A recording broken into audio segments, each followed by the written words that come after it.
and we are go for the sprint race here at Barcelona. A slow start of the second row that looked like for Tuukka Tappinen, but everyone else is away and clear. And in the white and black roading car, it's Roman Bielinski leading us into turn one, or is it? Martini Estension dives down the inside. Tramnitz trying to go round the outside. Oh no! Martini Estension off and into the path of Roman Bielinski. Tim Tramnitz has a puncture, I think. He's off as well. Drama at the start of this Formula 3 sprint race. Who is left in the lead? It's the number 22, the Portuguese driver. Ivan Dominguez leads us now around turn 4 for the first time. Surely we're going to see a safety car in this race, but the fight continues as Noah Stromstead in the Trident trying to go around the outside of Ivan Dominguez as they make their way down towards 7 for the first time.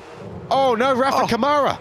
The sprint races just do not go well for our championship leader. He's lost his front wing. How on earth did that happen? His front left suspension is folded completely as well. That's the back of Tappinen's car. There's been heavy damage, so someone has clearly run into the back of him. What we do know is that Martini Estension and Roman Bielinski, the drivers who were starting on the front row, came together through turn 2.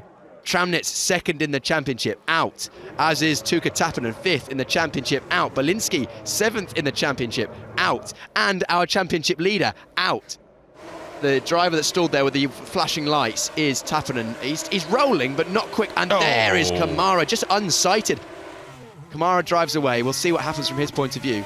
To be honest, I think he was probably looking either in his mirrors or elsewhere because he had enough time to react there. Stenshorn with a bold move up the inside, making it 3 wide. Excellent job there. Bielinski then tries the cutback, and then Tramnitz just trying to hold it around the outside of turn 2. He then has contact to the rear of Stenshorn's car, which then pushes him off into Bielinski, and then the damage from that contact, you can see front right suspension damage for Tramnitz, sees him go off the road. Out front, Ivan Dominguez leading us, and he's looking in his mirrors already at Noah Stromstead. Can young Bruno Del Pino go and get even more points here today? But now he's under attack from his teammate Alessandro Giusti, who goes around the outside and into 9th place. Louis Sharp recovering after going off the road. And Giusti again. Yeah, 2 moves around the outside in 2 corners from Giusti. Brilliant overtaking from Giusti around the outside. He's gained some spaces on this restart. He'd already done the move around the outside, actually, of his teammate Del Pino at this stage, but then goes around the outside once again, using the space to his advantage. Tried to get squeezed there on the outside. The Van Amersfoort drivers have it hooked up, and Santiago Ramos finds space on the inside of Van Hoopen and goes through into P3. Great driving by the Mexican. He dives to the inside, a late, decisive move, gets the job done. That is exactly what he would have wanted. A decisive move down into turn 1 from Inter Puvizak. We saw him feint to the outside last time, went to the inside, just about got it stopped, and now Sharp is slowed and will be under pressure from the other of the Campos drivers of Boyer. Boyer's on the inside going in towards turn number 4. And that's good driving there from Murray Boyer. Do watch out for them as we go through the race. This is a little bit further up. This is Teofil Niall, is it? Fighting with James Wharton, and he's gone through the escape road. This is Wharton, moves to the inside. Teofil Niall goes to the outside in that orange and black Van Amersfoort car, goes around the outside and, takes to the escape road. I think, unfortunately for Teofil Niall, because he was behind at the apex, I think he's going to have to relinquish that place. I don't get back the position, please. There's no gap to give you in terms of this battle on screen. This is Solov going round the outside of Van Hoopen, and that's a great move for Nikola Solov. That is for 4th place. The battle you are watching on screen, that is one of the championship contenders. 3rd place coming into this race. Nikola Solov will be 2nd in the championship by the time this race concludes. Alessandro Giusti, the blue Williams Academy car, is going down the outside of James Wharton, and Alessandro Giusti, who almost found himself out of this race, now recovering well. He's back to where he started, so a good job here from Alessandro Giusti, continuing to score points in this championship. Giusti now into 7th. We've got a move down towards turn 5. That was lovely from Boyer, just well measured. He saw a gap, dived to the apex, got alongside by the apex, and then and completed the move, and actually it looks like he's got much better pace.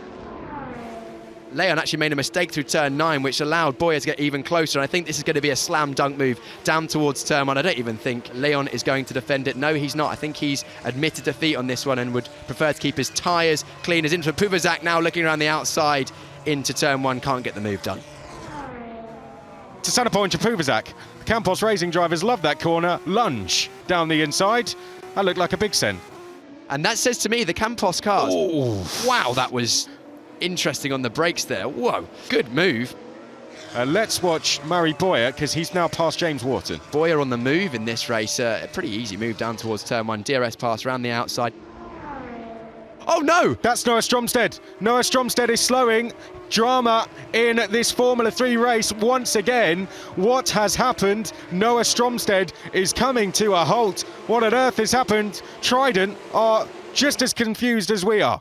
You can see the frustration from Stromstead out of the race. We don't know exactly why yet, but there's no visible damage on that car. It looks like he's just come to a stop. It was Ramos that had to take avoiding action, got onto the marbles, went through the gravel. That's actually going to help the likes of Solov, who's going to get closer to the back of Ramos. Solov now into the podium positions.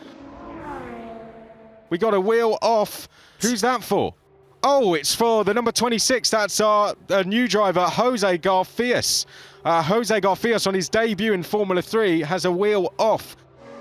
This is when the wheel, Garfias' car, the wheel let loose. It was through the middle of turn 7. You can see the wheel nut coming off this car there, and very lucky not to collect that wheel was the 15 of Carrasquedo, and another driver behind as well. And that wheel came back across the circuit. That is not what we want to see. Unfortunate for Garfias.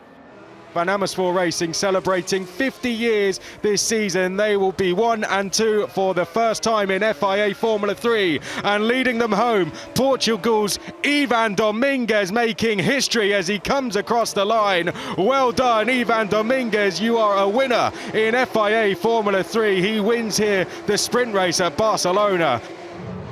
Yes, man, let's go, let's go, let's go, let's go. Alex to get the 100 euro bill out of his pocket, eh? Good job.